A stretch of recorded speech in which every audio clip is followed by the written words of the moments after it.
Wait, now.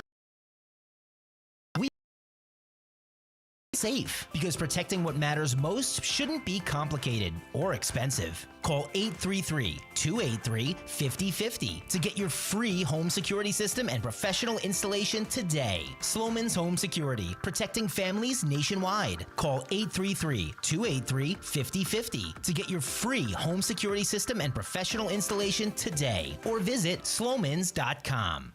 The content, information, and opinions expressed during the related show are those of the show personalities and guest alone, and not those of Vic Canellis Media Group, its parent, affiliates, or stations. VCMG Live is not responsible for any content, information, or opinions expressed. User bears full responsibility for their reliance on such content, information, or opinions. Hello, I'm Earl Stewart. I welcome you to Earl Stewart on Cars, a live talk show all about how to buy, lease, maintain, or repair your car without being ripped off by a car dealer. With me in the studio is Nancy Stewart, my wife, co-host, and a strong consumer advocate, especially for our female listeners. We also have Rick Kearney, an expert on how to keep your car running right. I dare you to ask a question that Rick can't answer about the mechanics or electronics of your car. Also with us is my son, Stu Stewart. Our link to cyberspace through Facebook, YouTube, text messaging, and our encrypted anonymous feedback service. Stu is also the Spymaster Director of our Mystery Shopping Report. He dispatches our secret shopper weekly to an unsuspecting car dealership. And now, on with the show. Good morning, everybody. We're back. I hesitate to say live because we've missed a couple shows, and then if I say it's live, then it's going to confuse you if we rerun the show. But welcome all our regular listeners. We've got a lot of them. It's just, I say listeners, this is radio, but we're streaming so much, we've got quite a few viewers as well. And YouTube in particular is very strong, and we've got some great followers out there. We post back and forth. We as I say, we've missed some shows. There hasn't been any major events in the auto industry. Things are kind of clicking along as they have been. Everybody's totally confused about tariffs and electric vehicles, and there's the auto industry as a whole is not changed much retail, unfortunately. The auto industry as a whole, manufacturing-wise, has in a state of chaos. I alert all of you out there that are in the market for a car and are choosing a car dealership or a make of car to be very careful. Nissan, for example, Nissan's hanging by a thread. They had a huge loss last year. They're hemorrhaging money, and the sales are down, and the dealer network is extremely, well, what's the word, angry maybe. They have always had an adversarial relationship with the manufacturer. So think about it if you're choosing a car, and Nissan still makes some good cars. Think about how long you're going to keep that car, because if you bought a Pontiac or an Oldsmobile, you know what I'm talking about, or a Fiat. Actually, Fiat's still around. Rick? Well, remember, with Pontiac and Oldsmobile, you had the advantage that General Motors was still operating a Chevy. Exactly, yeah. But good Nissan point. goes out and wow. Yeah, good point. There's a lot of Yugo would be a good example. Yeah. God help those who bought Yugo. So anyway, think about that. That's something we never thought about before. But if you look at our auto manufacturing network in the United States, I would say there are no more than 4, maybe 5 manufacturers that'll still be with us in 10 years. So that's kind of scary. I mean, sometimes the nameplates don't disappear, but the manufacturers do. So it's if a nameplate is popular, anybody can use a nameplate, and if they're bought out, someone will use that nameplate. There's nothing earth-shattering going on right now with electric vehicles. It's the sales dropped on electric vehicles because of the tariffs coming to an end. First the sales surged because the tariffs were coming to an end, and now they dropped off. But I think that the electric vehicles have stabilized, and as we've talked about on the show, the electric vehicle will continue to grow until it becomes all you can buy. Autonomous vehicles, you folks out there that are interested, Nancy and I, my co-host, are one of the few people probably that you know that we drive autonomous everywhere we go. And we don't go real far. I mean, we might go, a long way for us would be 50 miles, but we drive we drive with our autonomous vehicles everywhere. We came to the radio show this morning, and Excuse me. Yesterday, for the first time in 5 years, I drove a combustion vehicle. Yeah, totally. I never, you drove ever it yourself, yeah. want to do it again. Yeah. Never. Yeah. So anyway, you future seekers, some people out there like to do this. Other people like reliability. I guess Nancy and I are a little nutty to do this. Hey, the motivation, by the way, for us, we're senior citizens, and we love to drive. We call it our freedom machine. We like to be able to hop in our car. I mean, that's the American way, and go anywhere you want to. It's a freedom thing. We love it.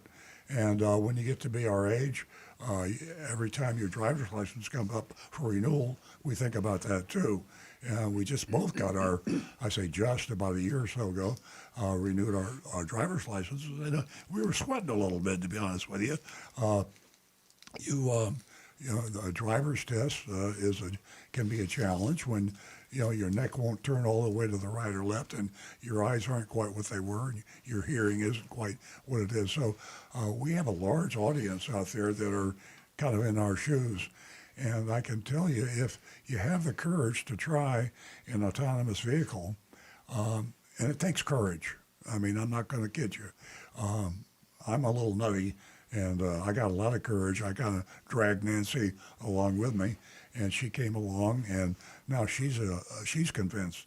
But autonomous vehicle, to me, and even now, if you're a senior and you want to take some of the pressure of driving off, get yourself an autonomous vehicle. Remember, of course, technically they're not they are not totally self-driving. We could just get in and forget about it. You have to keep your eyes on the road, or today's autonomous vehicles won't let you drive it. You have to keep your hands on the wheel for a reasonable period of time, and you have to keep your eyes on the road because they have cameras that check that. So as long as you're alert when the autonomous is taking you where you're going, it does an amazing job. It gets you there smoother, faster, and the interesting thing is it finds better ways to go places. We've lived down here in South Florida all our lives, and we used to think we knew the quickest way to get from point A to point B. We found out because autonomous can see 20 miles ahead because they have the Google information of what cars are where and what road. So if there's a traffic jam 10 miles to the left or 20 miles ahead, they see it and they take a different route. Anyway, I'm going on about autonomous because I just get a kick out of it. The real meat of the show is looking at me now like I'm going nuts because he knows I'm crazy about autonomous.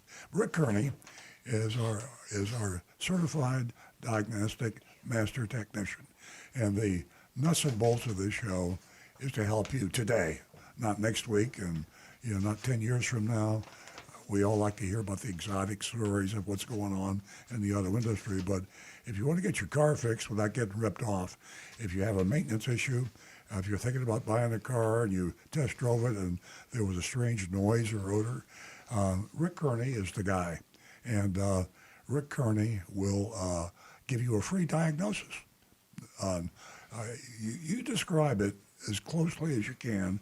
Ideally, you can send him an audio file or a video file. He monitors YouTube, That's youtube.com/Earl on Cars. And say, hey, Rick, should I take this to my dealer? Should I try to fix this myself? Or maybe it's not a problem at all. You'd be surprised. If you listen to the show, you won't be surprised.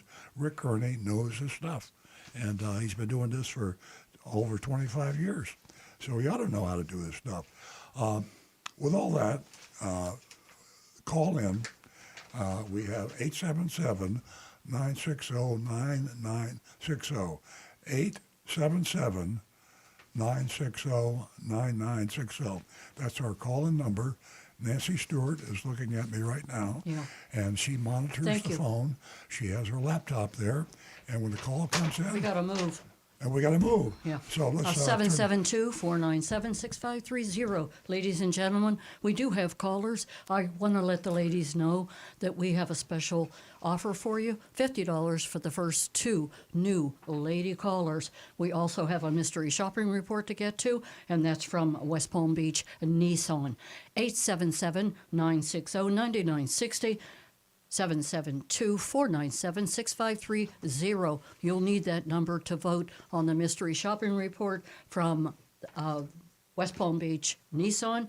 And don't forget that column that Earl wrote that was very telling. And it was the title of it, if my memory serves me right, what's left of it, is The Deal That Nobody Talks About.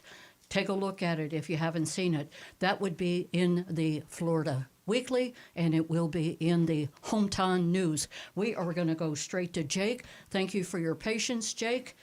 Jake is calling us from Palm Beach Gardens. Yes, good morning. This question is probably for Rick. I have a 2016 Kia and a 1976 Corvette. Both cars are under 2,000 miles. I drive probably a year. I just wanted to know if I should change the oil in both the cars with less miles than normal. I would still change the oil at least once a year, just because the contaminants in the air, the moisture in the air, that moisture is going to get in there. But I would still, my biggest thing with folks that don't do a lot of driving, at least once a month, I would highly recommend go find some empty country road that's nice to drive and just get the car out and let it exercise 45, 50 miles an hour for like 30, 40 miles maybe, just to really help lubricate all the seals, get that oil flowing. And that hot oil, not only does it help to clean the dirt out of the engine and get it all down in the filter, but it also helps burn off any moisture, because that heat will cause the water to separate out and evaporate out, and then the water vapor goes away, and it can protect the internal parts of your engine much better that way. But yeah, it's any car, even like Earl says, even a Yugo, you let it have a little bit of exercise now and then. Don't go too far away from home in the Yugo so you can always push it home. But I kid, folks, I kid. But yeah, for cars that don't get a whole lot of driving, even then, I still recommend about once a year have an oil change done on it. Should I put a zinc in the Corvette a little bit, like an additive in the oil, or how's that work? I never recommend additives. It just, to me, the only time I ever would offer advice on an additive would be for small engines like snowmobile, motorcycle, lawnmower. If you're up north, you're putting it away for the season, it's going to be stored. Then I would recommend dry gas or something to help keep the gasoline fresh while it's sitting or stored away for any length of time. In Florida, of course, your generator do that. But otherwise, no, I don't recommend any sort of like those zinc additives, anything like that. It just seems silly to me, especially with how incredibly high quality modern oils are. Even the cheapest oil that you buy from Walmart is still going to be an incredibly high quality over what we had just 20 years ago. And it's perfectly safe to use that just fine in your car.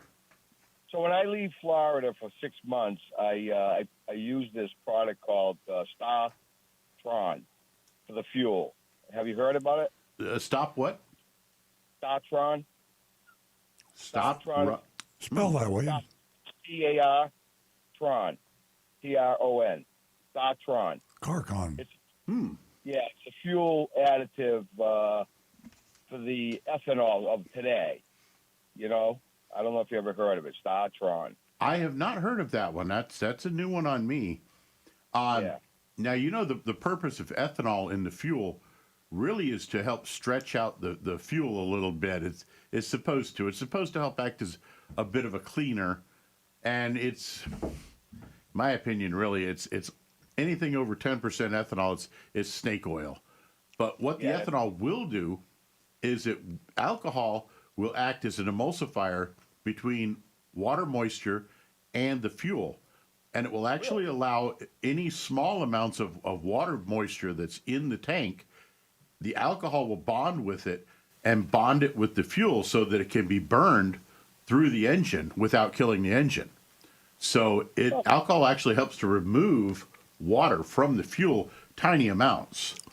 Oh, I just handed my iPhone to Rick, and carbon deposits. And ChatGPT has some bad things to say about carbon. It's apparently causes some issues, so I'd be leery of using that. Yeah, no, I agree with ChatGPT there. I don't like the sound of that. Now, bear in mind, carbon deposits can cause a car to run rough. It can cause your engine to run rough because it'll actually, the carbon building up on the valves and like on the intake manifold and places inside there, and even the carbon buildup in the cylinders can start to absorb some of the fuel going in. So your car doesn't get all the fuel into the cylinders to burn it. But when you take your car out for a nice long highway drive, 90% of that carbon buildup is going to break loose because of the heat and the pounding of the engine. And those deposits, in most cases, will start to break loose and get burned up through the engine. So that's another reason why exercising your car is one of the best things for it. I always thought that the ethanol kind of broke down real quicker than regular fuel. And that's the reason why I use the Statron. You know, is that not true? No. Ethanol fuel is completely safe. Again, leaving your car sitting for 6 months is really not too good for it.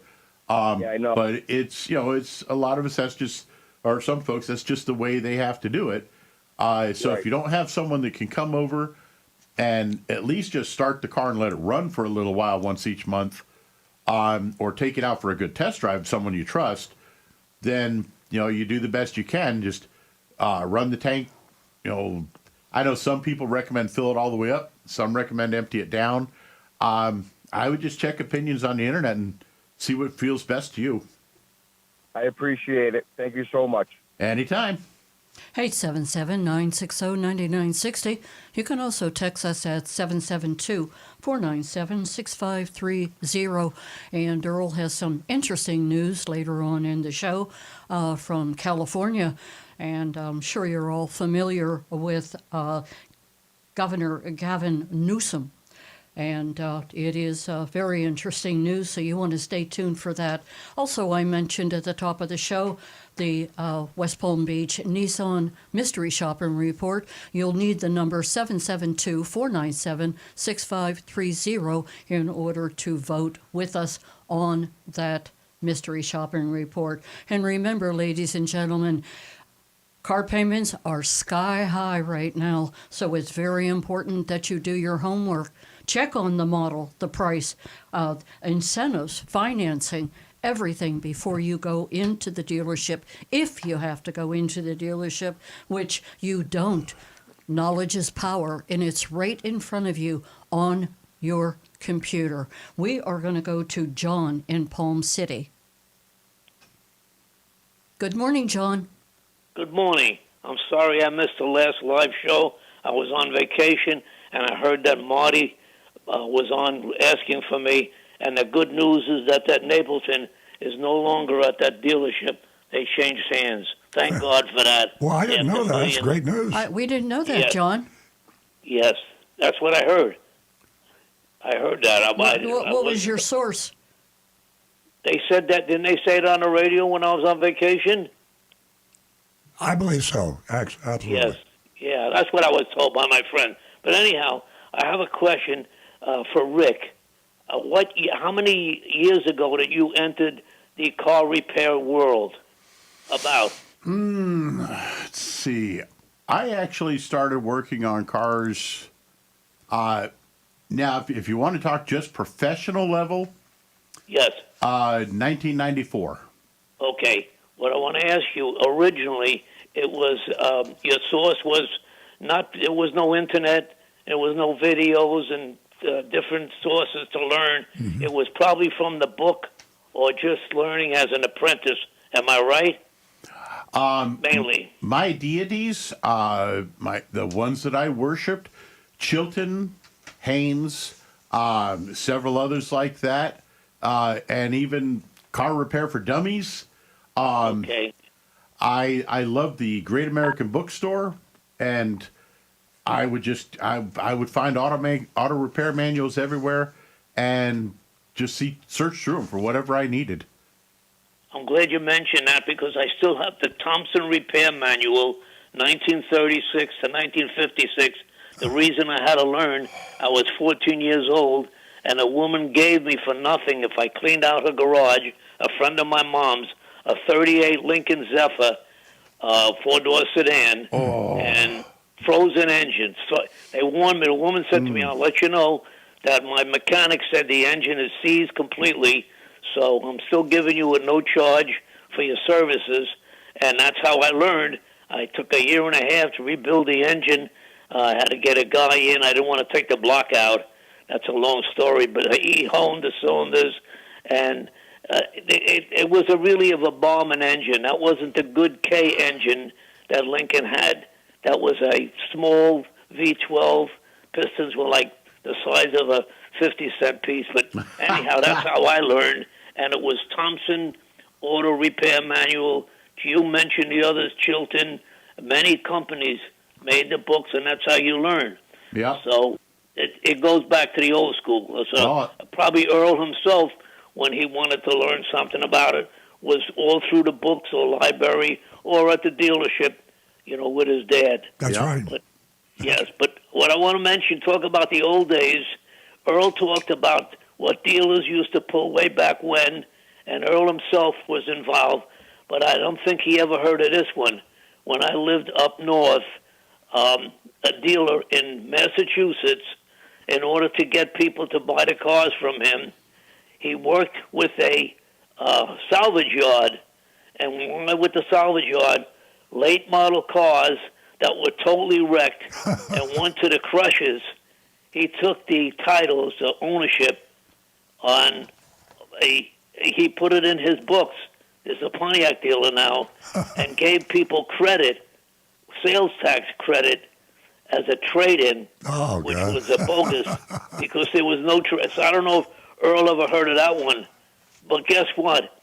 Later on, it all backfired him when one of the customers that he sold the car to, it was a Pontiac convertible, and the roof was leaking, the convertible roof, and he bought it in many times, and they didn't fix it, the leaks. So he got so angry, he went to the motor vehicle authorities and turned them in. But guess what? It backfired on him because when he bought his car from them, he had to pay the full sales tax. So it was one that I don't think Earl knew was how popular it was. Yeah. But this particular dealer naturally not only lost his franchise, but this guy that was angry at him that they wouldn't fix under warranty properly the leak in the Pontiac. By the way, it was a Bonneville convertible. Oh. And he was so angry at him, one day he took the car in the service area and took his keys and left the car there and caused chaos and confusion because nobody could move. So it just shows you problems that people have had and tricks that dealer pulled. But I don't think any of them were as bad as some of these South Florida dealers. And I'm so glad that Napleton is gone with the wind. Yeah, I love those old stories because, I got a lot of them myself, and when I look back on those days, it sounds funny and we laugh at it, but that's because it was a long time ago. When you lived it and you were a customer, it was really pretty bad back there. But all the stories of car salespeople throwing the keys up on the roof, that actually happened. Yes. Setting odometers back was standard operating procedure. We had a guy, his name was Ed Zuck, and he would go around from dealership to dealership in Palm Beach County, and that's the way he earned his living. Everybody knew about it. He'd come to used car lot. He'd say, what do you want me to do today? He'd say, well, we got that Oldsmobile and that Buick and that whatever. Set the odometers back 3,000 miles on that one, 20,000 miles on that one. And we paid him, and then we sold the car with we call it a clocked odometer. We sold it to a customer. So we're doing it. How terrible is that? Today, you'd go to jail for it. Well, it was going on in New York, Yeah. and Penske now has the dealership that it was taken away because they were setting clocks back on used Cadillacs. Yeah. So nothing new. But did you ever hear that one about sales tax? No, I didn't. But we had a dealer in Delray, a used car dealer, Delray, Florida, who for at least 5 or 10 years sold cars and never paid any sales tax to the state. Wow. And one of my best friends came into me and said, you gave me a really good price on this car, but the dealer in Delray sold it to me for $1,000 less. And I said, that's impossible. I said, I was selling it. I looked into it, and sure enough, I never understood at that time how we could do it. And then a few months later, the dealer was arrested and went to jail and selling cars without. John, we're both talking too much. So thanks for the call. We need to turn the show back over. Guys. Thank you for being back. Thank you. Our number is 877-960-9960. You can text us at 772-497-6530. And remember that mystery shopping report from West Palm Beach Nissan, another Terry Taylor ownership. And I have some good news, and that is that the sales and service teams appear to be, doing a great job. And we need some good news. As I said earlier, your car payment is sky high, and it's going to be even worse. And doing your homework is so. It's imperative that you do your homework and you just check everything. As I mentioned earlier, the model of everything that financing, everything before you go into the dealership. Again, that number is 877-960-9960. Let's go to George, who's giving us a call from Pennsylvania. Well, welcome. Hey, George. How you doing, Hi, George? how you doing? We're doing fine. Hey, I have a question for Rick and a shout-out for my dealer. Hi, how's it going? I'm doing fine. Hey, Rick, I have a 2024 Camry. It just turned 12,000 miles over the weekend. Mm-hmm. In fact, I drove it for 500 miles into Virginia and back. It months ago, developed a tick. It was intermittent, and it became more prevalent.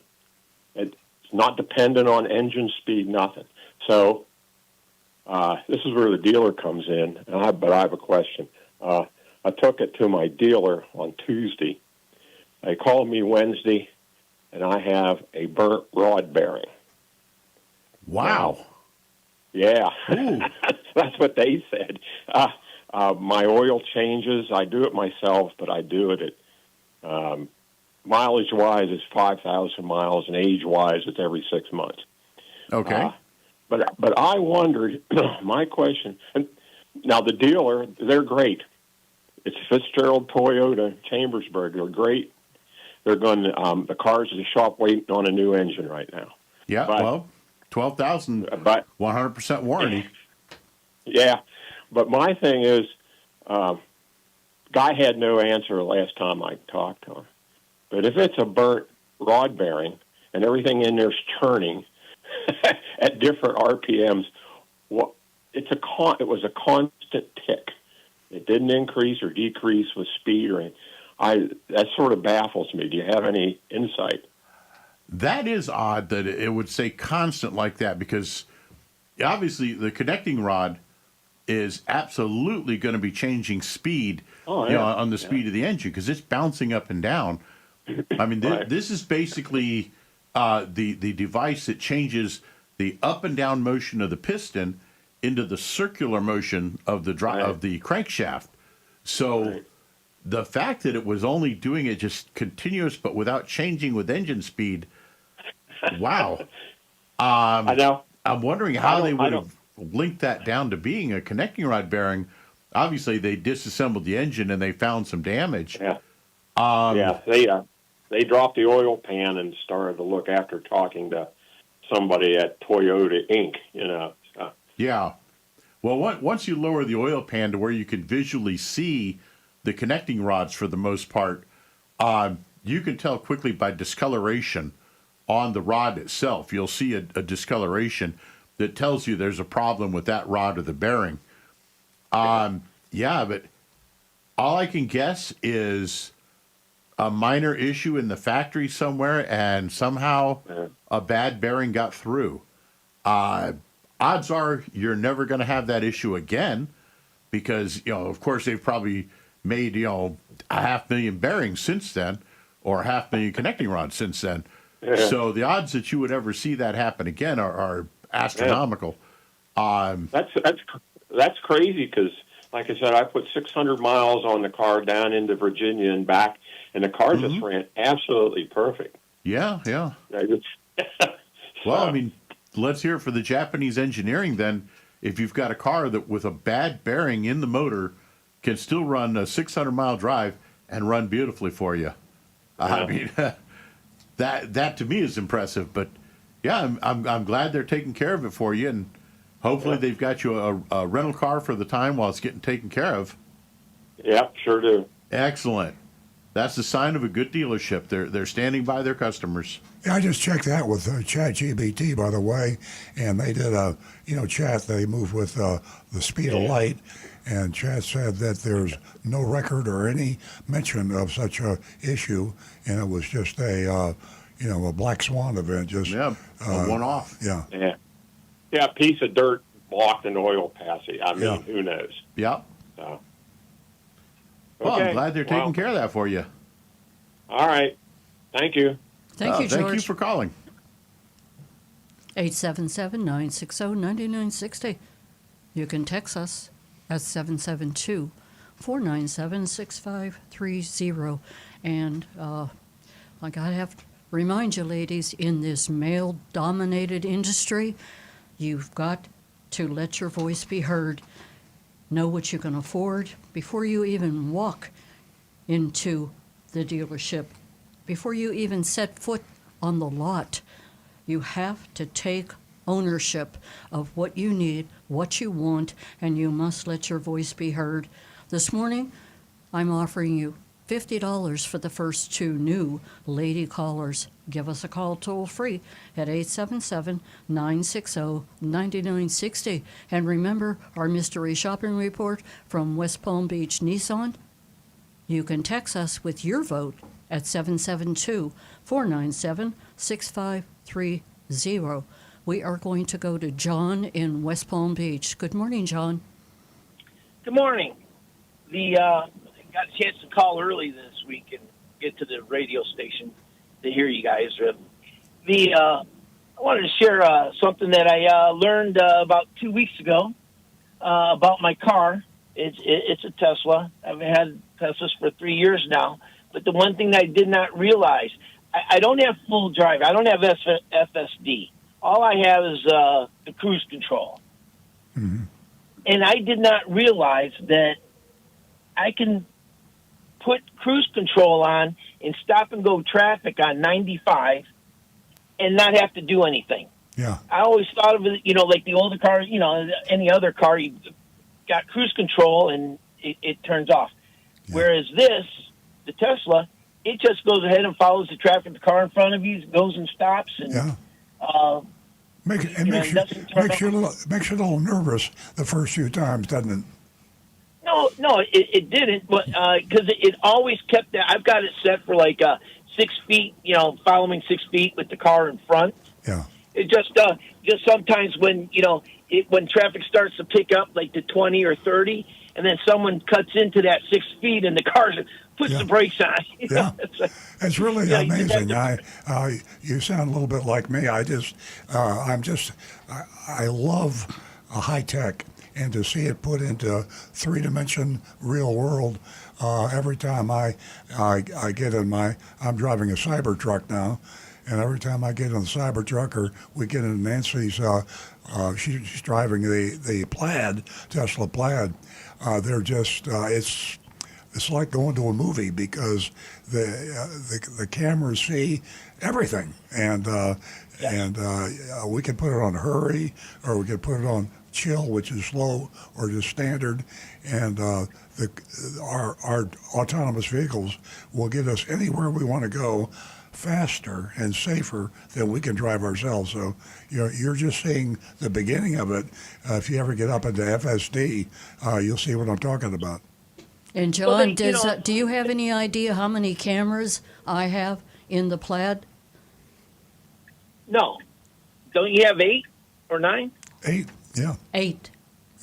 Yeah. And the cabin. So if I put on my dark glasses, I get a little beep. And if I don't have my hand on the wheel, I get a little beep. It demands your attention. But eventually that won't be. I mean, eventually it will be so safe that they don't really require that. But that's the way it is today. Yeah, that little camera in the cabin, even though you can't look at it from security cameras when you're on your phone, if you don't have the FSD, right. it still monitors for eyes. Because I know that when I'm driving, if I'm looking at the radio for too long, or the screen, autonomous just doesn't like sunglasses. They don't like if you have to wear a brace on your wrist. They don't like anything on your hands. It's a very sensitive system, and it will alert you that you have broken the rules. Well, the one thing that I did mention to the listeners before, as far as the cameras, is you do have a personal security system when the car's parked, and that has gone to Orlando for something with my kids. I woke up in the morning early and went downstairs. The police asked me if I have a pickup truck. I said no. Why? I said I have a Tesla, and he said, well, all the pickup trucks got broken into because they were looking for guns. And I thought, okay. So then I thought, I started thinking. I got my car. I always pull back into spaces. I said, well, let me pull up the cameras and see what was recorded throughout the night and share it with them what I had found. And same thing while driving. Everything's always being recorded. If I see an accident, I'm going to go ahead and record right there and share with the officer. Hey, listen, I've got it recorded. Exactly. Yeah. Yeah, it's a wave of the future. Everybody's going to be driving the car like that before long. Well, I had heard somewhere that you and I, if we sign up for this something, or I think it's from your show, I heard, that we could get paid if we let them get into our system and grab everything, everything that the cameras pick up, so that it helps with the self-driving. Downloading all that information to load into their computers, into, Tesla's computer, the AI and all that. Yeah, I haven't seen anything about being paid, but I do know that they do, and I think you can request that they don't do it. But the default setting when you buy an FSD Tesla is that everything you do is going into their quantum computer. So picture tens of millions of Teslas all over the world. Every time they go anywhere, all the information of passing, stopping, emergency stops, parking, tens of millions of this, and you multiply that by, how many times how many feet of video do they take every day, and that's a massive amount of data. And as it collects it into their quantum computers, their FSD system gets better and better and better. So it's just a matter of probably a couple of years before they're so perfect, and they'll never be perfect, but they're so near perfection that they're far safer than a human driver. Yeah. Well, and that's it for me. You guys have a great week. Glad to hear you're back on the show. I mean, you're back live. Thank you so if much. I could make a suggestion, if you could give that warning, like when your show is offline, Yeah. and you're running a rerun, Yeah. can you put more things saying that it's a rerun? I hear you. Sometimes I hear you. they're for I hear 20 you. minutes and not realize it's a rerun. Yeah, Iggy is in the studio with us, and he probably can come up with what we could do. But I totally agree with you. I feel really bad about people that think we're Yeah. live and we're not. And John, Oh. we're trying to fine tune it, so to speak. And Iggy is on board. He's doing a fabulous job, and he's going to come up with maybe a better way. Maybe stay with what he's been doing. But I have to tell you that Earl and I, when we decide that we just can't come into the studio, it breaks our heart. It truly does, because we do enjoy the show. We do enjoy doing a live show. Maybe the simplest solution is that when someone tries to call into the show and they don't realize it's not live, maybe instead of letting it ring and ring and ring and ring and nothing, maybe there could be a little message in when you call up. That's a great idea. That's a great idea. Yeah. Thank you for that. That's fabulous. That's a fantastic. Iggy, do you think it's a good idea? We could do that. We have Jeremy in the control room who does a fantastic job also. But as I always say every week, the listeners, the callers, all of you, you make the show. So thank you for those suggestions, John, and we'll work on it. Oh, you're welcome. Because the reason I come in halfway through the show, because on Saturdays I'm at Bible study, and then sometimes I leave Bible study to come hear you guys. You could come in? Okay, great. We'll take you up on that. We need all the help we can get. And I always miss whether or not the show's live or not. But anyway, you guys have a great week. Thank you so much. Have a great weekend, John. Thanks for listening to the show, and thanks for calling in. Our number here is 877-960-9960. And our text number is 772-497-6530. And don't forget, youranonymousfeedback.com. Ladies, $50 for the first 2 new lady callers. Let us know how your deal went. Let us know how you feel about the show. Call and just say hello. $50 for the first 2 new lady callers. Now back to the recovering car dealer. That call, it proves that we're not BSing you folks when we say you make the show. And another thing that I throw out that people say, oh, yeah, we learn as much or more from you than you learn from us. So here's a guy likes the show and is a great caller. And he just gave us a great suggestion that we should have thought of a long time ago. I see no reason why. That's a no-brainer. I see, and we have to clear it with the station owner, of course, but people call in. Instead of letting the phone ring and not answer it, there should be an answer machine that says, we're sorry, this is a rerun show, and we appreciate your call, and we think they'll be live next week. And it would eliminate a lot of calls that I receive on my cell phone. Yeah. Are you doing a live show? Why didn't you tell us that you're doing a rerun? So that's why we like you to call. We're not kidding you. We learn from you at least as much as you learn from us. We like to think we're helpful to you, but you're very, very helpful to us. You make the show, guys. You truly do. And we so appreciate you and have for the last 21 years. Been a long time. So you're an extremely important part of the show. And it goes without saying, I never get tired of telling the audience how we feel about you. So stay tuned.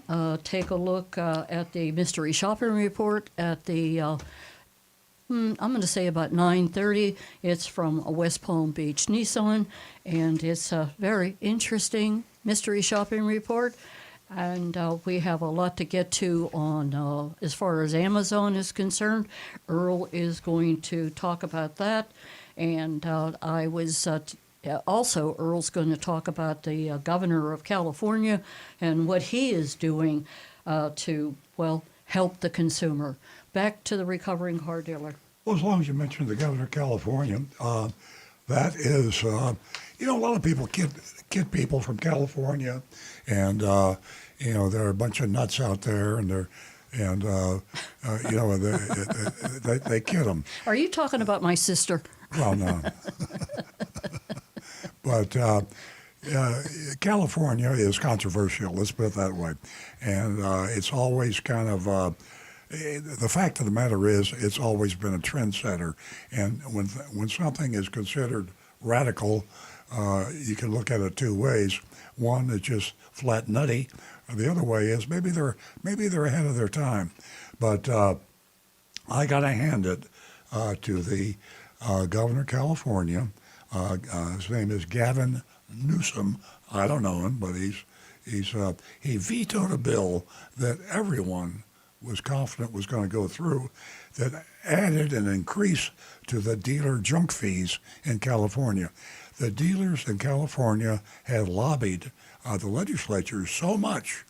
I wrote a letter to the governor and to help support the bill, or actually to defeat the bill to raise the junk fees. And the bill passed, and the governor vetoed it. So I don't care what you think about Californians or Governor Newsom. He had the courage to stand up to the car dealer lobby. And the automobile dealer lobby, I'm telling you, they pulled out all the stops to get that bill through. And he vetoed it. So we got 49 other states. You governors out there, care about your people. Care about the car buyers. Virtually all your voters are car buyers. And virtually all of your car buyer voters are getting screwed when they buy a car from your dealers because they're adding junk fees to the advertised price. So you heard about the Combating Auto Retail Scams Act, the FTC, Combating Auto Retail Scams, CARS, or, yeah, what is it, CC, yeah, for short. California Combating Auto Retail Scams Act. It went into law on October the 6th, right? In October, in California. Yeah. So if we got any listeners in California out there, I'd love to have you call and tell us about that. But you got, at least for this, you got one hell of a governor, and it took a lot of courage. He might not get reelected as a result of this because the auto dealers, they got a lot of money. I mean, trust me. And they spend a lot of money on donations to their organizations, and the organizations pour that money into politicians when they get elected. In Florida, for example, if you want to be attorney general or you want to be governor, if you don't have car dealer support, you can't get elected. So I just kudos to California on this particular deal, and I wish some of the other states would listen. Do we have any more callers now? 877-960-9960. 877-960-9960. And we also... And you can text us at 772-497-6530. Don't forget, ladies, we're waiting to hear from you. $50 for the first two new lady callers. back to the recovering car dealer. I was going to talk about buying a used car, and everybody knows that buying a used car is even scarier than buying a new car. I mean, you just don't know. And Rick will tell you that if you're going to buy a used car, have your mechanic check it out. I don't care if it's certified. I don't care if it looks like $1 million. There are so many things that can go wrong with a used car. It could have a fake title. So the most important thing, forget about all the labels and certifications and the rest of it. Take it to a good mechanic and have the vehicle checked out from top to bottom. It'll cost you a couple $100, maybe less, maybe a little more. But by God, that car will run for you for 4 or 5 years, and you won't have a problem. A good mechanic can tell a good car from a bad car. So if you're going to buy one, there's no outfit out there, in my opinion, better to buy from than Cars, and that's CarMax. CarMax is they wrote the book. It was interesting because a lot of the car dealers right now are struggling with used cars, and it's a difficult business. I mean, I sell used cars, and I have a Toyota dealership. It's easy to sell Toyotas, new cars. It's difficult to be successful selling used cars. CarMax, for many years, has been the leader. And the funny thing is, the prices on cars at CarMax are not real bargains. They're not, but they also don't take advantage of you. You pay them a profit, and dealers are entitled to a fair profit. Well, there was the thing about CarMax is there's no hanky-panky. The price you see is the price you get. They have a small dealer fee. Compared to other dealers, it's very small. All this is revealed up front when you buy the vehicle. And they also have a guarantee to take the car back in if the car is not what they represent it to be. The treatment when you go into CarMax is red glove. I mean, they really take care of you. There's no pressure. If you don't buy now, the price will go up tomorrow. The price they give you on your trade-in is not only the price they'll give you on the trade-in, it's the price they'll pay you. And they give you that price, it's good for a week. I'll buy your car. So CarMax is not only a good place to buy a car, it's a good place to sell your car. You go to a car dealership and you want to trade your car in, he gives you a number of a price. You should always compare that with CarMax, and for that matter, with 2 or 3 other sources that buy cars online. It's a seller's market right now for used cars. But if you got to buy one, you can't do better than CarMax. 877, Rick's got a point. My wife and I have actually decided to downsize a little bit, and I'm planning on selling my pickup. And I've already did, just for the fun of it, went on Carvana just to get a base idea of the value. And I'm planning on hitting CarMax, our own dealership, just for the fun of it. And then going to a few different dealerships and just, like you say, I got an extra car. Here's what it is. You look at it. You tell me what you give me, but you got one chance to give me an offer. And if it's the best, I'll be back. If not, there's your chance. Well, how I got to ask you this. How are your prices vary so far? Well, I've only gotten just the Carvana one online. Yeah, Carvana, by the way, is outstanding. So. Yeah, and it was just kind of, and I was very honest. The paint on my truck is in horrible condition, and it is an older truck. It's 12 years old with 190,000 miles on it, but it's in excellent shape. Tires are almost brand new. And it's got a few upgrades, like an aftermarket stereo with the CarPlay and all that navigation. Yeah. Dual dash cam that I'm leaving in it. So it's got all the toys and features there. And they gave me an online offer of $7,400. Mm-hmm.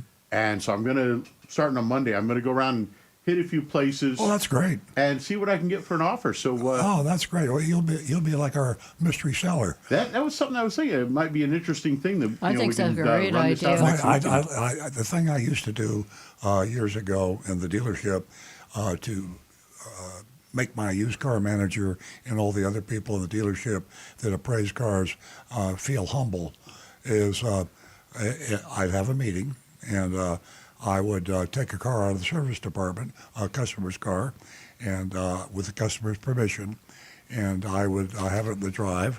And at the meeting, I would have each of my managers go out and appraise the vehicle, and then they'd write the price of their appraisal down, and they would give it to me. And they couldn't tell the other appraisers, so they'd go out. And at the end, I have 5 or 6 people I'd have do that. And then I would take the pieces of paper and I would read the appraisals from 5 professionals. These are my managers, supposedly know what they're doing, and they've been appraising cars for years. And I don't ever remember a meeting where the variance was less than $2,000. Wow. So even if you are not worried about someone taking advantage of you when you get your car appraised, there's the fact that the appraiser just doesn't know what he's doing. So, I mean, I don't mean that literally. I'm trying to say that even in a good dealership, they might mean to give you a good price, but if you go to another dealership, maybe the manager likes that particular vehicle more, or he just didn't do his homework, or he makes a mistake. You'll have a lot of fun doing this. You got Carvana, you got WeBuyAnyCar.com, you use 2 or 3 online sources, and then also 2 or 3 dealerships. Oh yeah, it'll be fun. I'm looking forward to it. I think it's going to be. I may stretch this out for a week or two. Yeah. To really check a bunch of places. Yeah. And keep track of what each one says. And of course, if somebody offers me a stupid amount, sorry, I'm gonna jump. And Rick, I think that the caveat here is it sounds like as if that you're not in a rush. So I'm not. You've got some. Not only are you not in a rush, which is a plus, because there are a lot of people who are in a rush, and guess what? The deal doesn't work out very well for them. Yeah. Also, I want to mention that there was a time whenever I made up a contract and I provided it with the public, and it was called the Out the Door price. And I don't know whether Earl recalls that or not, but it was quite popular, the Out the Door price. And it was very important for the person who was just going to be in a rush, unlike you, and want to either purchase a vehicle or they wanted to get rid of their used vehicle like you. Yep. So you have a 12-year-old truck, and I believe it's the F-150? No, I don't drive Fords. Well, at least I wouldn't drive a newer one. No, mine's a 2013 Tacoma. The TRD Sport package. Okay. With the factory, actually, the wheels on mine are factory aluminum from a 2000 truck, or 2012 20 truck, 2020, which a customer was putting custom wheels on their truck, and so I bought their wheels and tires for a few $100s, and got much better looking factory rims on my truck. So it's kind of interesting that way. Yeah. And so, I've added a folks, few you little just toys heard here what and Rick there. said. He's got a vehicle. And it's been maintained, in I our shop. can confirm like that. crazy, It's been but- maintained Yeah. like a child. Yeah, that's been my baby. It is in pristine. Yeah. It's just unbelievable how he takes care of his vehicle. Well, he and tells right us now, any Tacoma pickup is, I looked online a bunch of them for places selling them, and they're so rare, hard to find. So you have an So advantage. I've got a chance to get a decent Yeah. price out of this thing. Great news. But yeah, I'm going to have some fun with this. Yeah, absolutely. So you heard it here, folks. That number is 772. The fax number is 772-497-6530. You can call us at 877-960-9960. Ladies, $50 for the first 2 new lady callers. We are going to go to Michelle, who is a first-time caller. Good morning, Michelle, and welcome. Hi, I have a question. I have a 2010 Volvo S80. Michelle, let me interrupt you. You just won yourself $50 for being a first-time caller. When we're finished Oh my talking, gosh. if you could stay on the line and give Jeremy your contact information, I would appreciate it. Thank you. Thank you so much. That's awesome. So my car, I was driving it the other day, and it's telling me to reduce speed and shift up. And I don't have a shift. It's an automatic. I'm just wondering if you would possibly know what the issue can be. To reset your shift? Rick will Now, take care of what that did the for you. message say? It's saying reduce speed and shift up. Like I can go like to 40 miles per hour, and then it's telling me to reduce speed and shift gears. Okay, I'm and assuming they're talking about in neutral. what car are you driving? 2010 Volvo S80 3.2. Okay, and is this a manual transmission? Nope. It's automatic. Automatic, That's why and I it's don't telling you to understand. shift gears. Well, I can tell you, you got a Yeah, transmission problem. That sounds Okay. likely. That sounds like something you would definitely want to get into a Volvo dealer.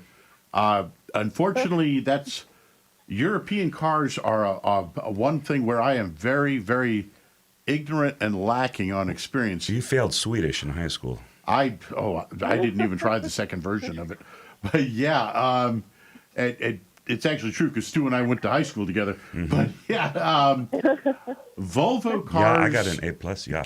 Can be such odd creatures. For it to Yeah. be telling you to And that- shift an automatic, I definitely would be heading for a Volvo Computer. dealership Yeah. at that point. I need to plug it in. I think Yep. they're referring. I think they want me to put it in neutral. The car wants me to put it in neutral because it's revving really high after I get past 40. And unfortunately, that car that year was made with 2 different engines, and mine's the harder engine. Oh, no. Yeah, and that sounds almost like the transmission is slipping. Yeah, it's in the Yeah. wrong gear. But you can drive up to 40 miles per hour before you get any messages or... It's about 40. Yeah, it's about 40. Okay. Well, drive at a very low odd. speed, We've make an got the appointment. answer for you here from Oh. ChatGPT. Here we go. And Rick will explain it to you. Now I'm seeing carbon buildup still. Well, here, give it to me. We got the Michelle. answer for you. Yeah, I Plug think it, for that one, take it to the Volvo dealership Yeah. and have them plug in their scan tool. They'll do that, and it will tell them what's wrong with the transmission, probably. And Michelle, Hopefully you're I under guess you warranty. went through all of the, checking transmission, the transmission filter, all the steps. Okay, we got Well, thank Rick you. here. Yeah, I with think, a strange I look guess on his we're all face. talking on top of And, each other. yeah. And Iggy said yes. Sorry, Iggy. That's what happens here.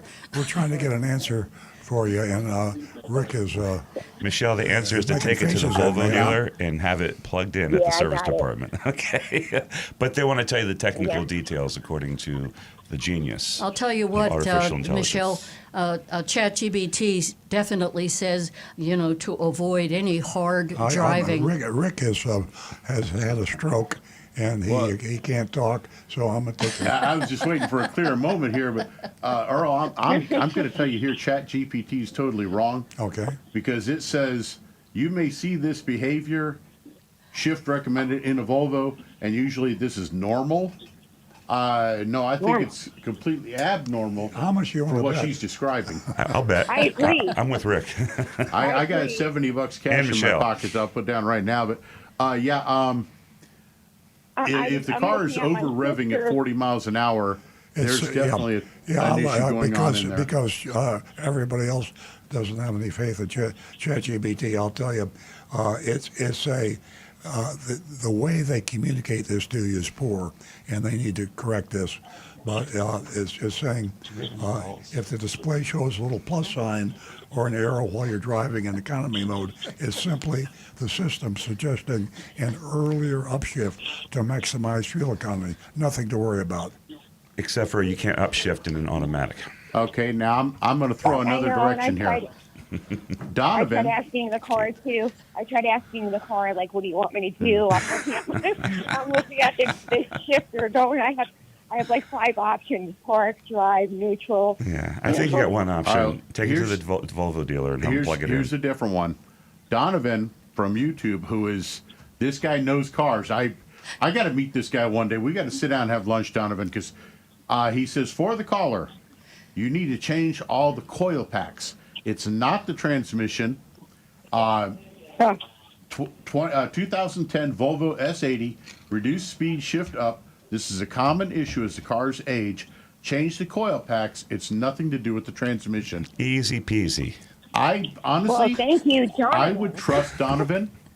Right. He says find a European-centric independent repair shop. Mark actually is recommending that, but I would definitely trust Donovan's What year is this opinion car? here. What year is this car, Michelle? 2010. It's old. Okay, all right. 2010. And that's Go with exactly go the with one he Donovan. is All right, yeah. stating. What has model this Volvo issue. is it? S80 3.2. It's actually been a great car up until now, you know. And I don't want to say it's not great because I don't want it to get back at me. Yeah. Oh, boy. If I were you, I would follow Donovan's advice here. I would try it for the cost of the coil packs. I would put Right. 4 coil packs on it and try that. I trust Donovan, I do too. and I I do got a trust gut Donovan, feeling too. that he's got this dead on. Yeah, that's an easier fix.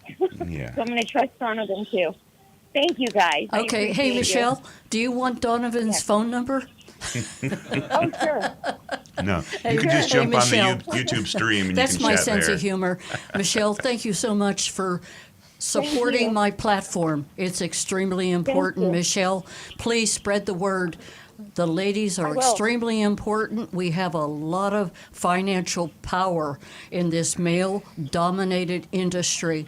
Leave Jeremy your contact information. He'll give it to me, and I'll send you that check. Thank you so much. Thank you, guys. And Thank guys you for have a great calling. day. Spread the word, Michelle. 877-960-9960, and you can text us at 772-497-6530. And you can also take advantage of your anonymous feedback.com. I am so excited that I have my November-December 2025 Consumer Report. And in it, they have a new car buying guide. That's so exciting because it'll save you so much money. And if you didn't pick it up, you should. And also the September-October guide has, guess what? Auto recalls.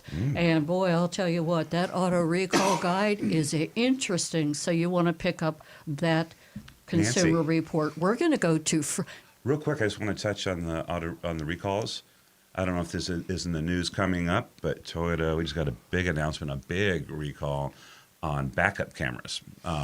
And it doesn't sound serious, Really? but the issue is on several models, the backup camera image can freeze. And obviously that's no good if you're moving, right? Yes. So I don't have the specifics right here. I'll try and get it to the show, but I know we have a caller waiting, and I'd like to maybe read those vehicles out. Even though you should be getting notices, but as we know on this show, Dad, how many people respond to the recall notices? Not many. But hey, folks, He's still trying to solve the as a safety transmission thing, problem over there. Even if you do have backup camera and you use it, still use your other mirrors as well and look around. Twist your Always. head and look around. Don't Always. trust just the I have camera. 8 cameras. Yep. I'm always looking around. Stu, the You got it. information you just shared with the audience, what Consumer Report did you get that from what I'm holding, or did you get that online? This is neither. This is a direct communication from Toyota to Toyota dealers. So this is an announcement letting us know what's coming right now. So I'm not even sure if it's public. So that's what's kind of cool. Here we go. It was announced yesterday afternoon at 5:15 p.m. Friday at 5:15. Oh boy. Anyway, it involves, oh gosh, this is not the actual, here it is. This one involves BZ4X, Camry, Crown, Grand Highlander, Highlander, Land Cruiser, RAV4, Sienna, and Venza models. It also includes Lexus ESGX, LC, LS, LX, NX, RX, RZ, and TX models. So I don't have the details on the years, but I believe they're all 24s or 25s. Okay, I think that Stu is going to look into that further, but we do have to get to Frank, and Rick may have something to add to that also. But Frank has been holding from Jupiter Farms. Good morning, Frank. Well, good morning. Good morning. And very patiently, may I add. Yes, you are. 20-minute hold. Hey. Well, I'm so excited because, one, you're live on the show again, but I figured out some technology. I went on YouTube. I actually see your faces, and I go, look, you left Florida to go up north for the foliage count. That's beautiful, the leaves in the background. But We're actually outside right now. We're in New Hampshire. Yeah, that's why I got my my sweater on. Oh, he's I cold. You got your He's a sweater on. Floridian. he's got his shirt and his T-shirt. He's got double layers. And I'm wearing flip-flops. I'm just kidding. Yeah. I'm kidding. Are you in the witness protection plan, Stu? Because you don't look like anything. I remember seeing you with that beard and everything. When's the last time you saw He's me? incognito. Yeah. Anyway, real quick, as far as that Volvo, let me just throw my 2 cents of advice of why that transmission is trying to tell you upshift. Possibly, and I'm not sure about the Volvo, but sometimes when you have your automatic, like with my Ford pickup truck, I can put it like in manual shifting with the automatic, and Right. if it's stuck in a gear, then it tells you to get out of gear. Yeah. That's what ChatGPT said. So Short sport shifting. That's not unusual there. Yeah, Volvo's just a not the thought. only vehicle that does that. Yeah, so that was a thought. Yeah, Yeah, I think too. Michelle said she didn't have the ability to do that on her shifter, so maybe that one didn't have the sport shifter. But yeah, that thing I use it. I use it to slow down, like I was driving, like downshifting, without putting my brake lights on. That's called engine braking.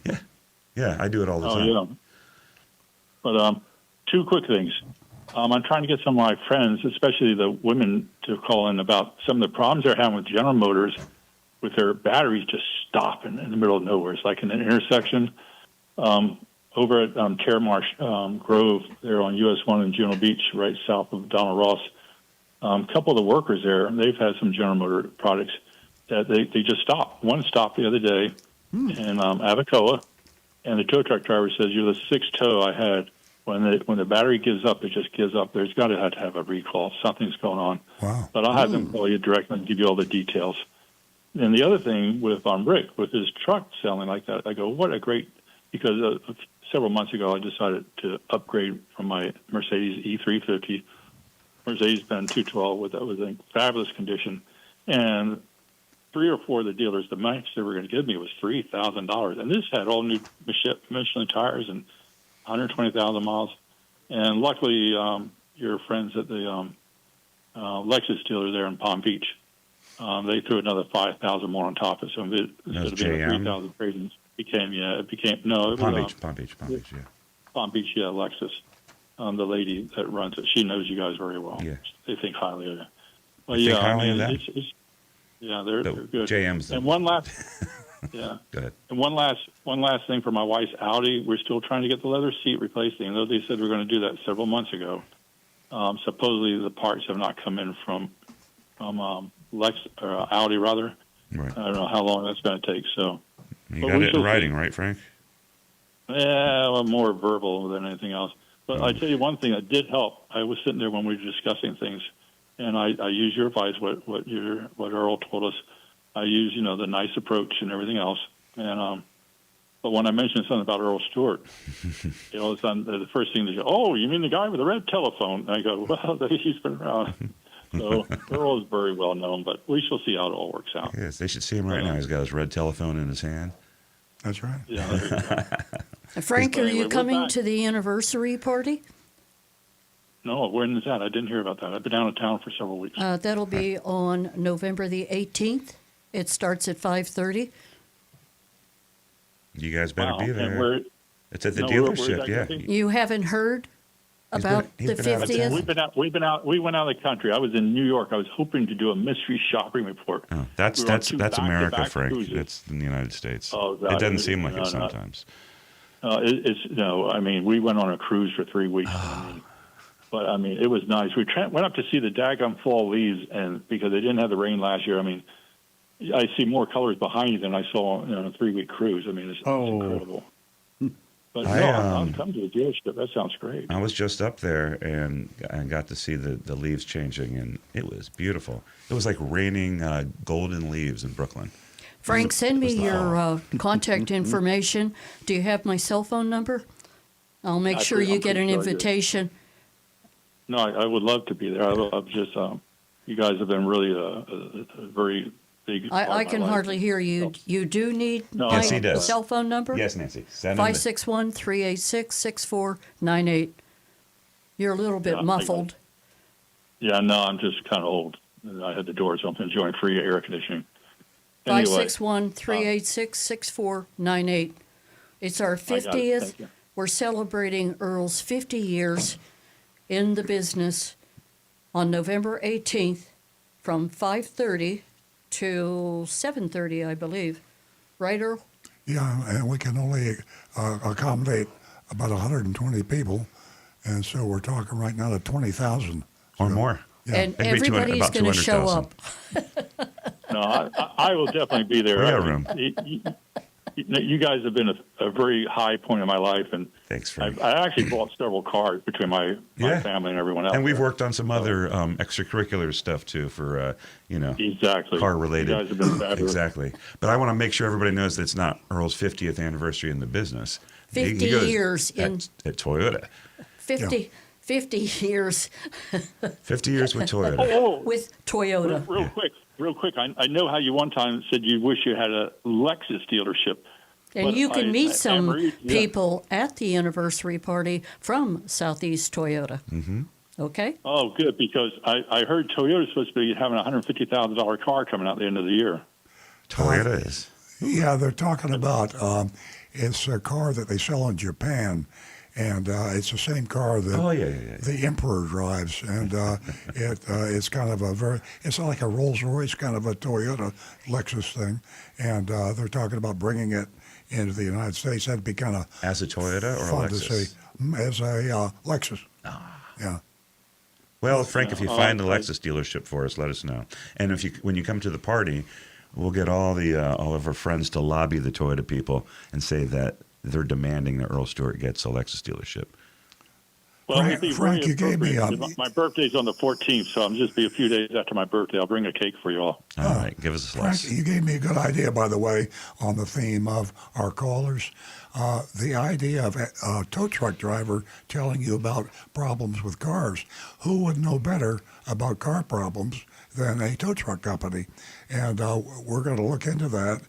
We deal with a number of tow truck companies. Yeah. And if we could just have them tell us, what do you see when you have to pick up a car? What's the most chronic problem if you pick up a Lexus, if you pick up a what Kia? patterns do you see? Yeah. And it'd be interesting. And that you gave us that idea. Thank you very much. Hey, Frank, we'll see you at the party. Yes, I've got some calls backed up. We'll ask Pineapple no Towing. The press will be there, so you can bet your boots you're going to be on the front page of something. Okay, have a great weekend. For the very first time. You remember how we met the very first time when I introduced myself with that federal marshal badge? I'm sure you remember that deal. Was that the seniors We're going against to go crime? to Sarah, who's been holding. Frank. She's a first-time caller, and she's giving us a call from, I believe that it is, where are you from? I think you're from Boca. My eyes are failing me at my old age. Hi, Sarah. Hello. Welcome. You just won yourself $50 this morning, and if you stay on the line when we're finished talking, you can talk with Jeremy. He'll get your contact information, and he'll give it to me. I'll send you the check. Okay, thank you so much. And I just ask you one thing. Please spread the word for us ladies. Please, we are an important part of the industry, and not a lot of, people know this. It is the 21st century, and we are taking over. It is no longer going to be a male-dominated industry. We have some financial impact now. So we're doing very well. So please support us. Okay, thank you. You're welcome. Mm-hmm. What can we do for you this morning? Good morning. I called the first time. I have a Nissan Sentra, but I pay too much for my insurance. Mm-hmm. So who is your? How much are you paying? Are you paying monthly or by quarter? I pay monthly. I pay $167 a month. That's a lot. What kind of car do you have? What kind of car do you have? Very muffled.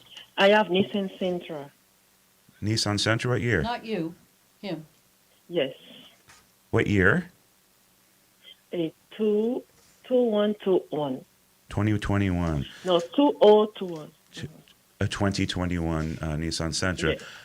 But my advice to you is to, even though you might get some spam, is go online and who's your insurance company that you're using? Who is your insurance company?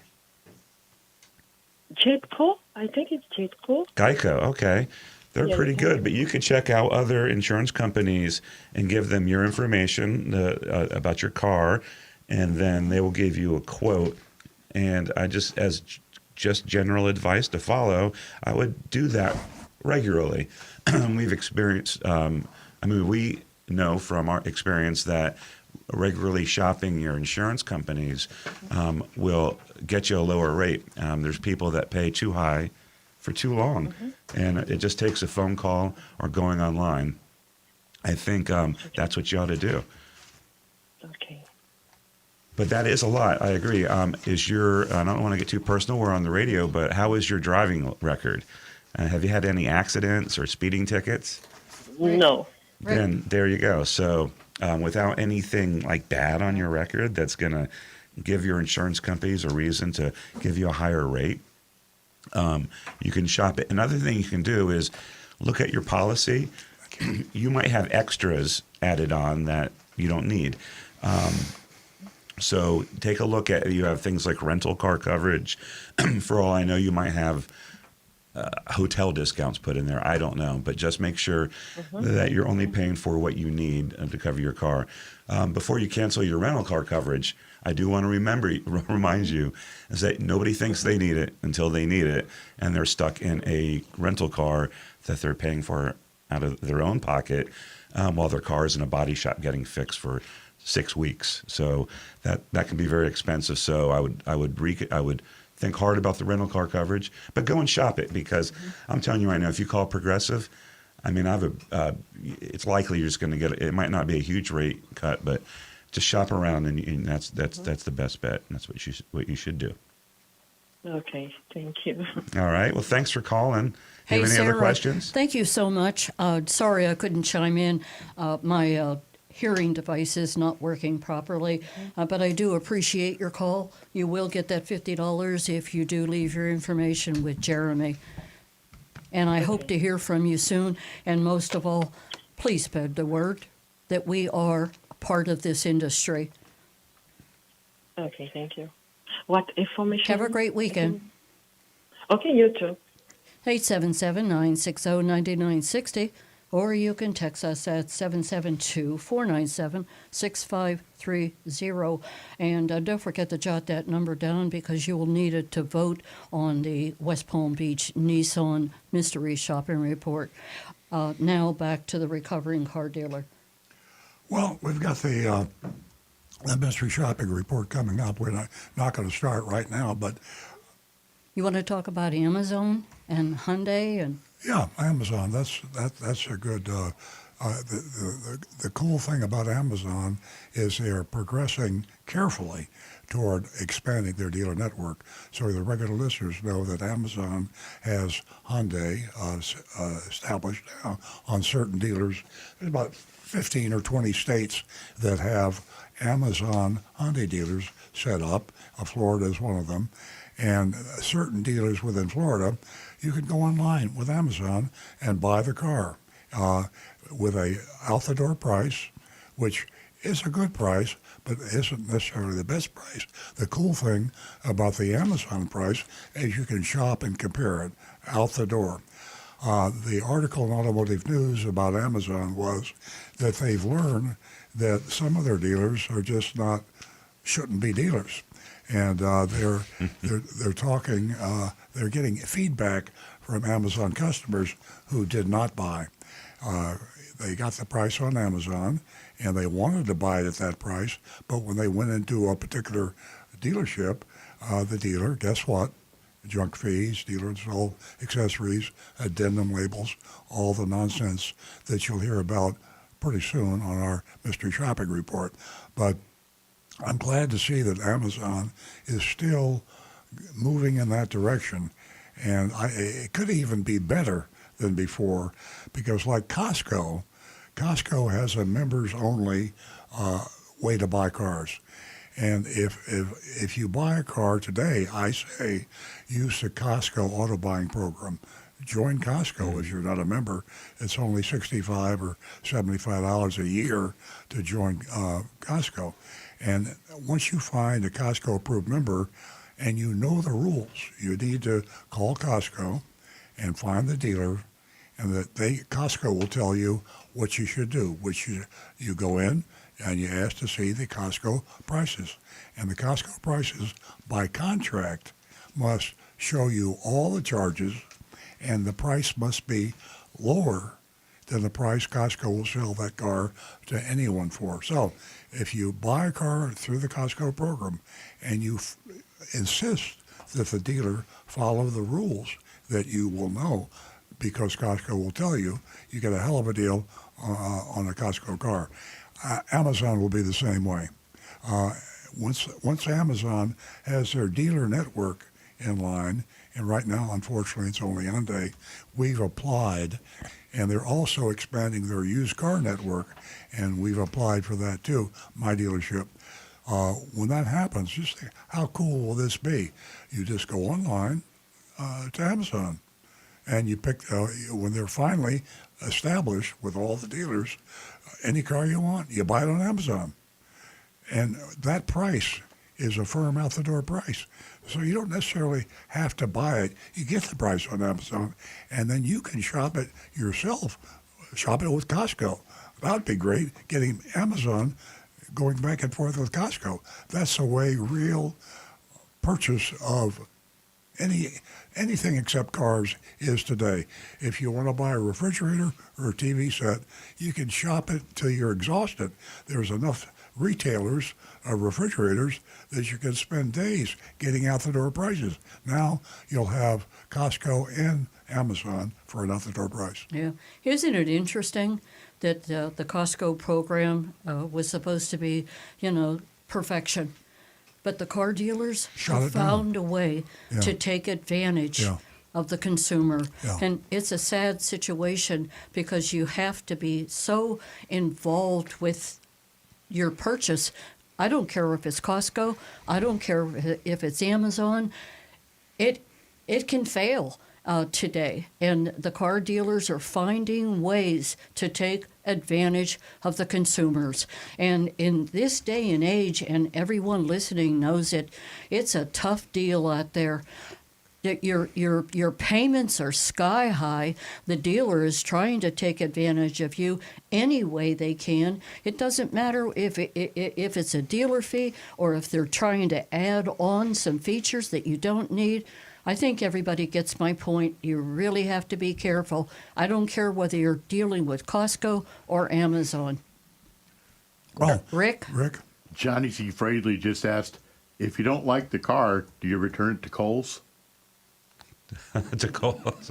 Any Amazon purchase that you get, you can return. You can take it back to a Kohl's department store. Just park it. They take the returns right there. You can just park it and leave it in the parking lot and go home. Or Rick, like what the did you UPS say? store. Right. Rick, It returns it automatically. What did you say? My ears are not working. Sorry, we can't take. Johnny Z. Fradley said, if you don't like the car, can you take it back to Kohl's to return it? I didn't know about Kohl's. It's a Whole Foods. You can bring it back to Whole Foods. Whole Foods. The UPS store. I didn't know Kohl's. Yeah. That's awesome. He has a sense of humor. Yeah. The root problem, and I hate to get on the soapbox about this, but the root problem is the car dealers have nothing to fear, and the regulators will not enforce the law. So imagine if they didn't enforce the law against bank robbery. How many banks would be robbed right now? It'd be like the days of Jesse James and Billy It'd the be Kid. worse. If you could go into a bank. Yeah, back then you get hung. right. But I mean, that's an exaggeration, I realize. But think about it. It's against state law and federal law to advertise the price that you won't sell the car for out the door. Plain and simple. It's in black and white. Everybody knows it. And I defy anyone to show me a car advertisement that follows that law. Even the manufacturers don't follow the law. The manufacturers are in cahoots with the dealers, and they advertise a price, and the disclosure is in the fine print, which is a violation of the law. So what are you going to do? In our state, the last 3 attorney generals have looked the other way. Yeah. Completely. Yeah, and it's worked. I mean, we got one of them in the White House now. That is true. That's true. Looking the other way. So if those Epstein if files. you're dirty enough, you can actually make it to the White House. And if you're going to... By the way, Johnny also asked, are you going to live stream the anniversary party? I hadn't thought about it. I don't think so. Pardon me? Sure. For the 50th anniversary party, are they going to live stream it? We'll do some. Put cameras up and run it on Facebook or YouTube, internet. Yeah, we'll Anything do some. can happen. For sure. We'll have Stephanie there doing some Instagram live, and Iggy's invited, but I don't know, he wants to work that night. Okay, I see by the clock we are going to go to the mystery shopping report. But guess what? Nancy Stewart has a special announcement. Ladies, soon to come on Earl Stewart Toyota website, you're going to find Nancy Stewart. And you are going to be able to go there, and we are going to be able to talk back and forth. It's going to be exciting, and I will keep you abreast of when that is going to happen. Our agency is working on it right now, and it's going to take, well, just a little bit more time. We're going to go to the mystery shopping report, and please vote at 772-497-6530. The mystery shopping report is from West Palm Beach Nissan. Earl? Well, like so many dealers, nobody knows who owns these dealerships anymore, but this one is owned by the mysterious, this is TT? Terry Taylor. And Terry Taylor is kind of like Howard Hughes was.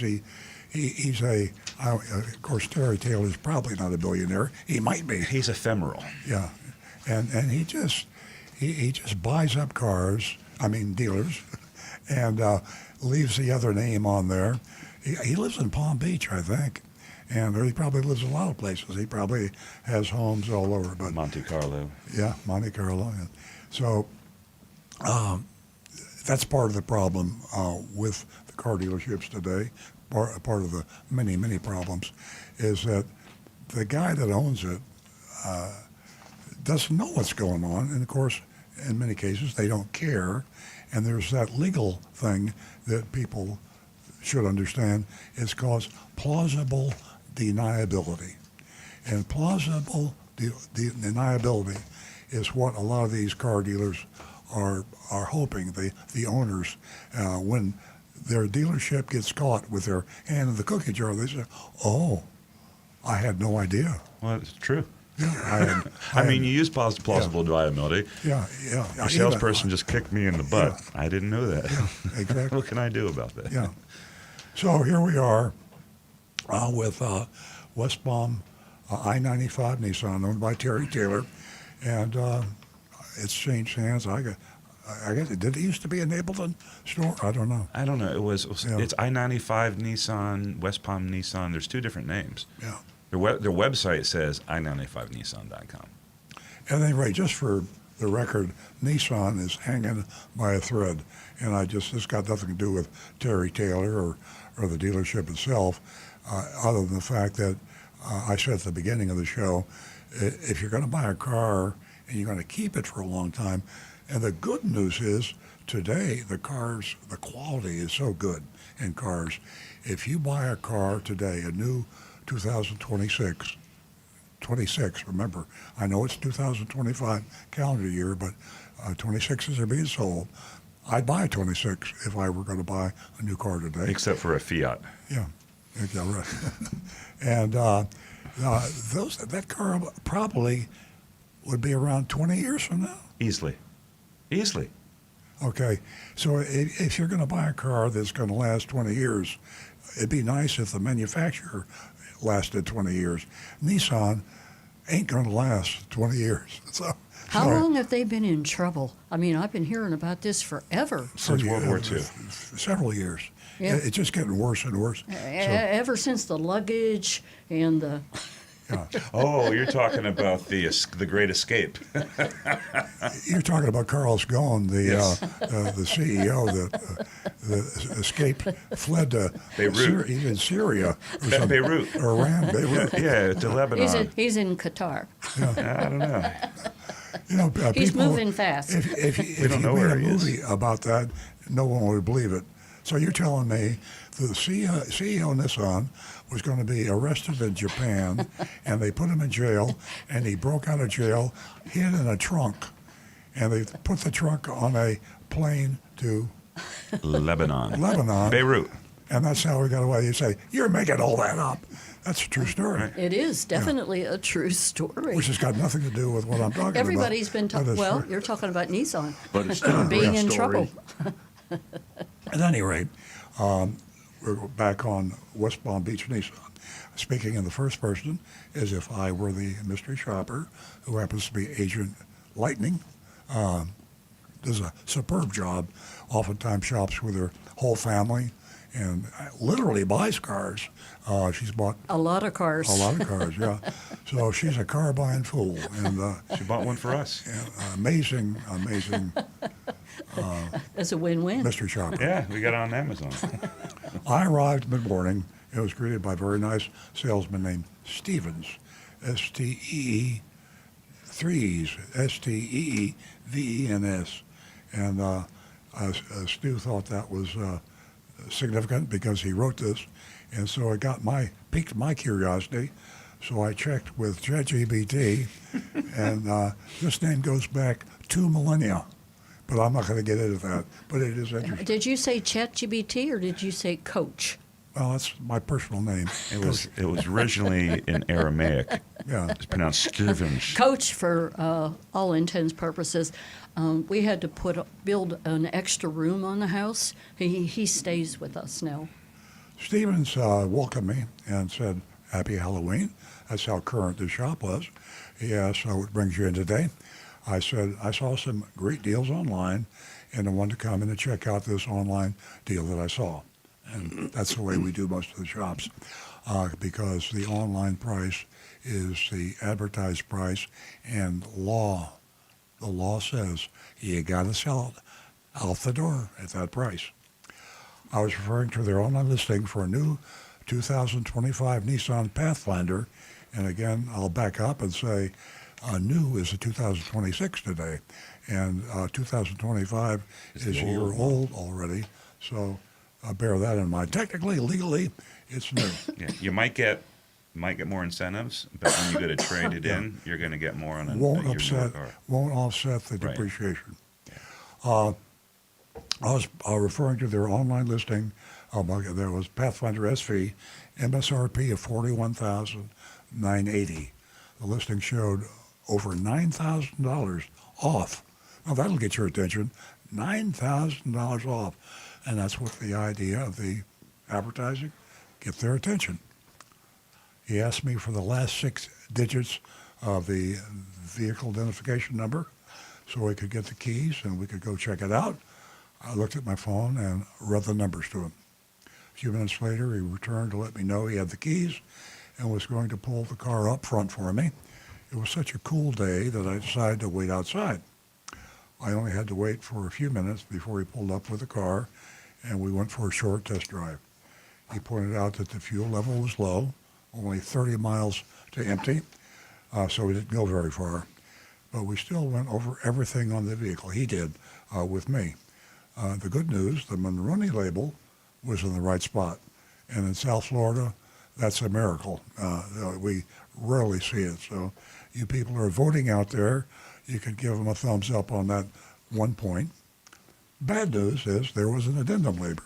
Now you can take that point away because the addendum label is almost SOP in Florida. And that addendum label is artificial, phony. We call it the phony Monroney, artificial phony increase in the MSRP, and this was increased by $2,995. And they called it the Platinum Package. That's creative. He shared that he had recently moved here from Houston, Texas, and that the car market there is horrible. I said, wow, you mean it's worse than here? He said, yeah, and added that it was absolutely crazy what vehicles were going for in Texas. High mileage cars, used cars were going for close to what new cars were selling for. Once back at the dealership, he went over a few more features, and then he headed inside so he could show me my price, what it would be. He told me not to worry, that he'd take care of me. Now, that's the old, we're playing good guy, bad guy. He joked that I'd probably never met another Stevens like him because he has threes in his name. Well, likes to talk about it. And he never met anyone else like that either. Well, ChatGPT has. He promised me he would get this done for me today. He asked how much money I'd be putting down, if any, and what price or payment I was hoping for.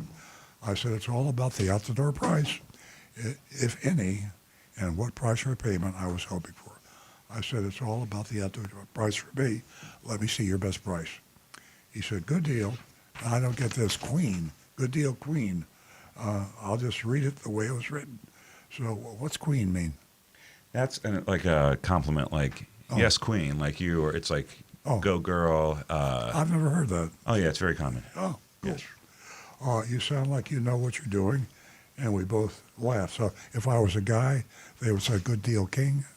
Yeah, actually. Well, if you did something, like if you walked in here dressed up real good, I go, look at you, King. Oh. But I wouldn't say that because I'm not, I'm much too old to say it like that. But kids say that. Cool. Kids say that. I'm learning. All right, King. He excused himself to speak with his sales manager. A few minutes later, returned and said he thought I was going to be very happy. He said he'd been able to beat up his sales manager on my behalf. He's like a hero. And give me the online price. I mean, that's really classic. Good cop, bad cop.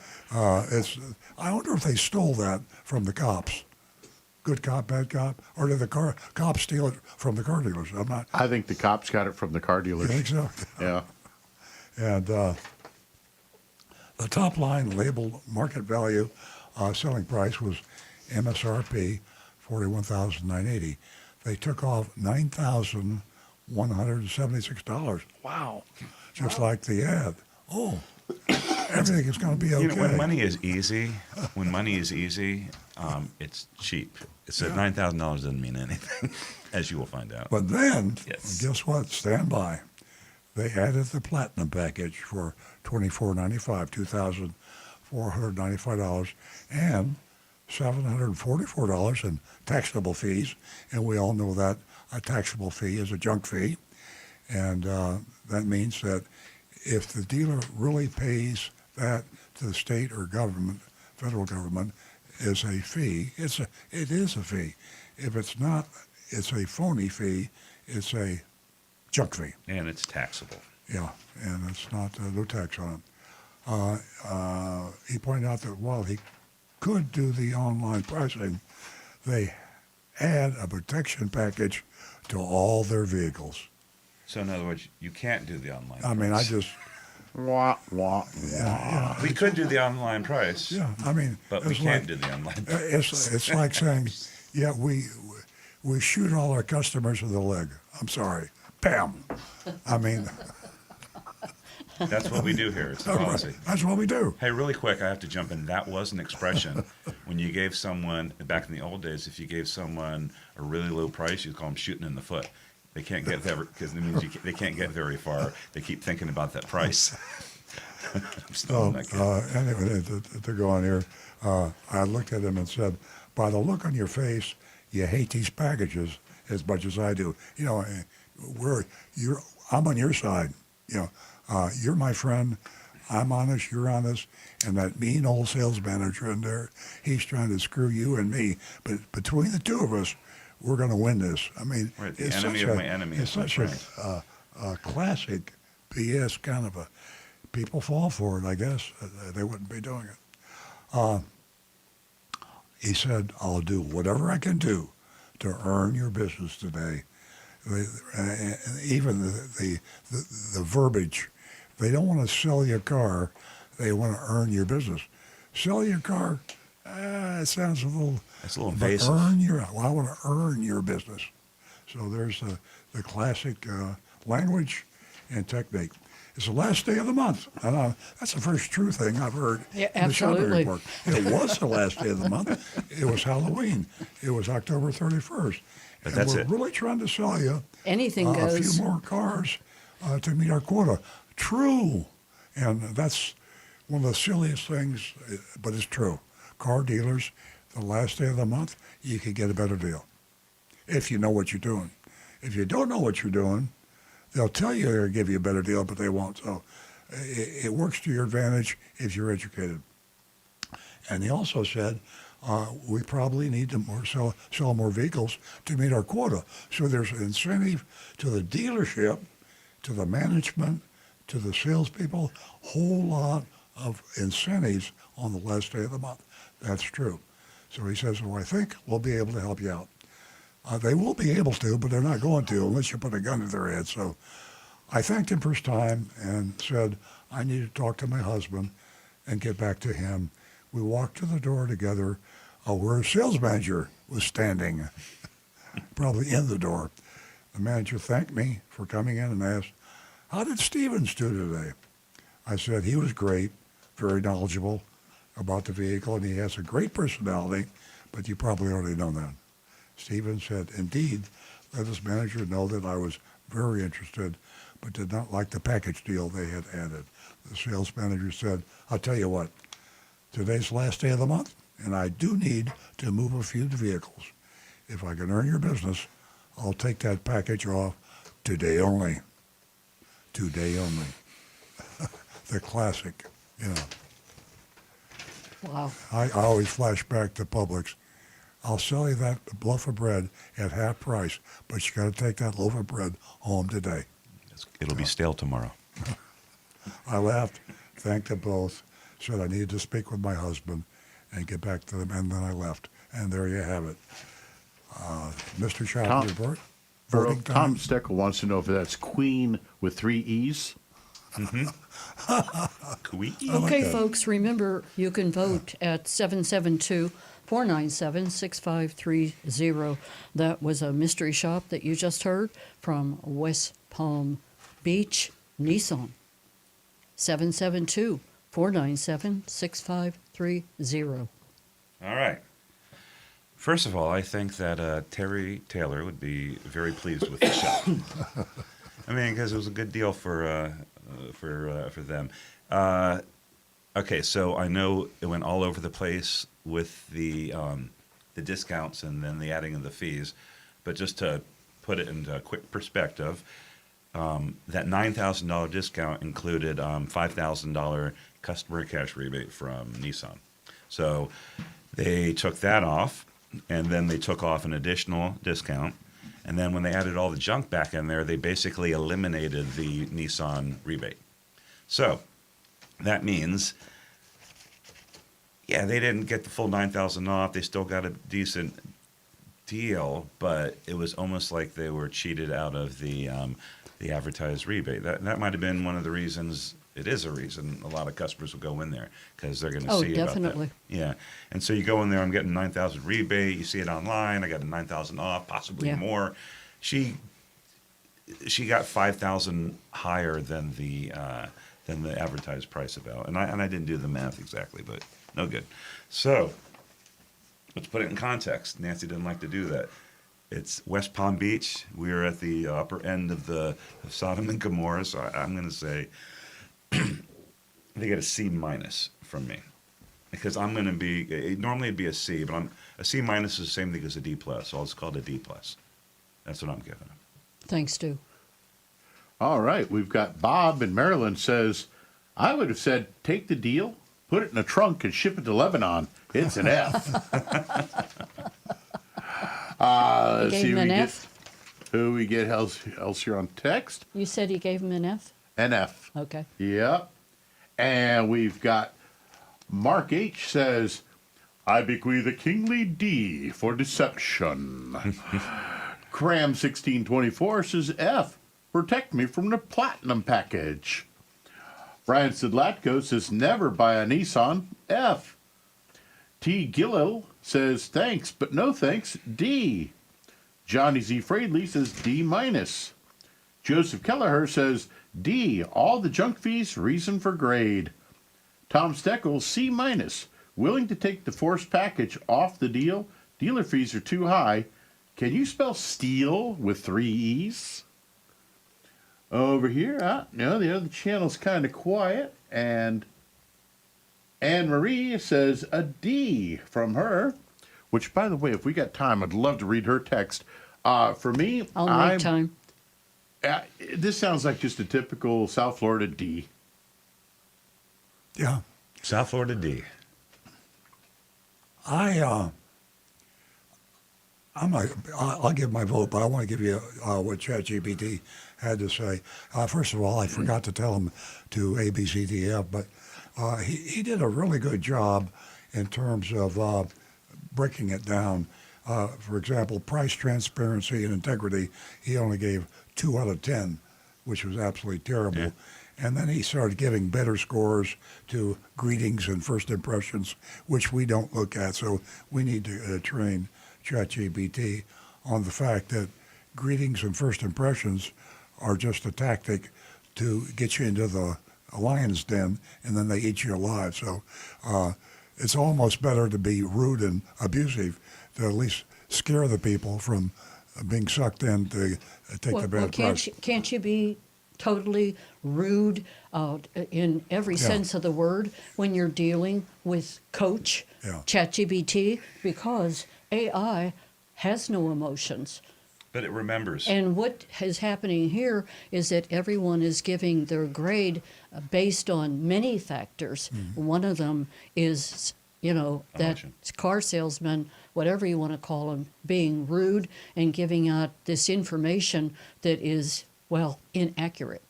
Anyway, I'm going to say Chat would have given him a C. I'm going to give him a C minus. Wow. Or D plus. Okay. Well, here, I mean, same thing. It just sounds worse. Yeah, that's his report there. But it's just a very good report, but we just need to school him on grading on the curve. That's a good idea. Can we send what's the name of your robot again? Pee-pee? Tippy? Tippy. Can we send Tippy on a mystery shop? Because Tippy could do something like this. He has a lot of time on his hands. He wanders around the house doing nothing. As far as my grade is concerned, from the very beginning, whether it is a regular person who's coming in to purchase a vehicle, or it's a mystery shopper, it doesn't matter. Deception from the very beginning, based on their advertising. Yeah. Deception, and